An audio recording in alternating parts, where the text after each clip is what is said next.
გორის მუნიციპალიტეტის საზოგადოებრივი ჯანდაცვის ცენტრის რეაბილიტაციის გამო მოსახლეობისთვის გარკვეულ სერვისებზე ხელმისაწვდომობა შეიზღუდება. ამის შესახებ დაწესებულების ხელმძღვანელმა ტვ მონიტორინგს განუცხადა. მარიამ გიუნაშვილის ცნობით, შენობის რეაბილიტაცია უმოკლეს დროში დაიწყება და იგი თანამედროვე სტანდარტების შესაბამისად მოეწყობა. როგორც გიუნაშვილი განმარტავს, ისინი მუშაობის შვეულ რიტმს სამთოში მას შემდეგ დაუბრუნდებიან, რაც შენობაში სარემონტო სამუშაოები დასრულდება.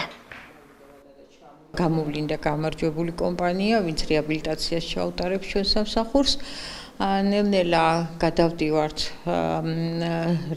ახლებურ რეჟიმზე. პარაზიტული განყოფილება აკეთებდა ჭიეს საკვერცხებზე ანალიზებს და ეს შეჩერდება დროებით. ადგილზე სკრინინგსაც ვაკეთებდი საბავშვო ბაღებში ბავშვების და ესეც შეჩერდება. რაც შეეხება C-ჰეპატიტს, ადგილზე აღარ მოხდება C-ჰეპატიტის და შიცის კვლევებიც ხდებოდა სწრაფი მარტივი ტესტით, ადგილზე აღარ მოხდება, მაგრამ რისკ ჯგუფების სკრინინგული კვლევებს გავაგრძელებთ კვლავ. რისკ ჯგუფებიც არიან, მათთან სამსახურებში ვიზიტებით. ასე ვახორციელებდით ასე. დანარჩენი ეს მუშაობა, რასაც ჩვენ მუშაობთ, ჩვეულებრივ გაგრძელდება.